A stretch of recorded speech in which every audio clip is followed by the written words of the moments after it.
Local boy makes good. Carson TEVA from The Mandalorian is now an action figure.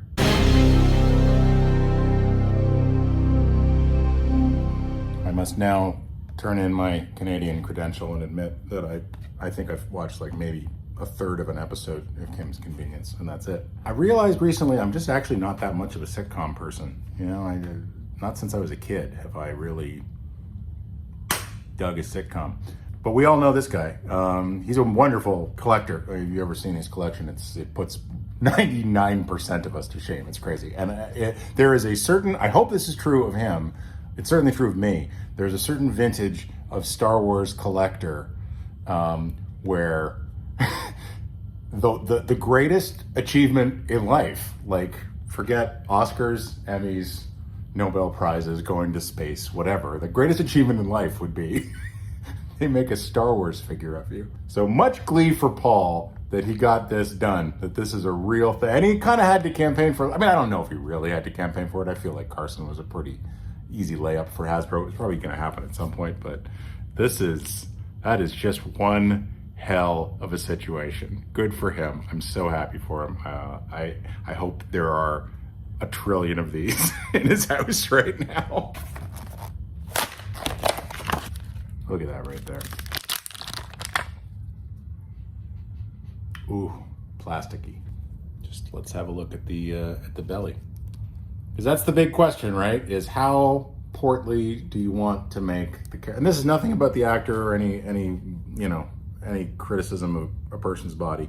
I think the real question for all TVC collectors is, are these the parts of a future Porkins? And the answer, probably. Sure, you could probably make that work. They've chosen to do Carson in his flight jacket, which is great because it means he's going to go real nicely with another one of my favorite vintage collection figures from the last few years, which is Hera in her flight jacket. Carson is carded on The Mandalorian, but for me, he's barely in that show. Well, I guess he is. He's in that show. It's fine, but like for me, he's really an Ahsoka figure, right? Like because he's got quite a few scenes in Ahsoka with Hera, so these will be posed together on my shelf.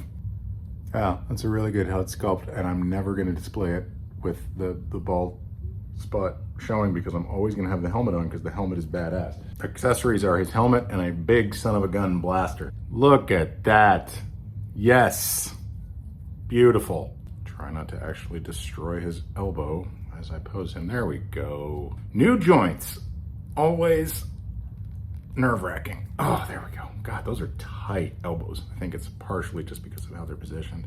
Now, when I say, the biggest honor is to have a Star Wars figure of yourself, I know there's all kinds of ways to do that from a one-off perspective. That ain't what I'm talking about. I'm talking about on a peg at Toys R Us Star Wars figure. This is gorgeous.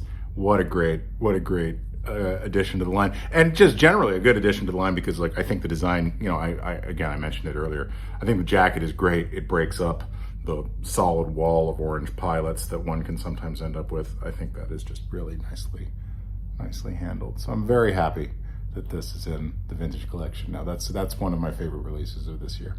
Plus, I ain't him, but in terms of representation, people with gigantic gray beards, there should be more action figures of us. We're great. I mean, we got Ben Kenobi right off the top, so I guess there's nothing to complain about. See you next time.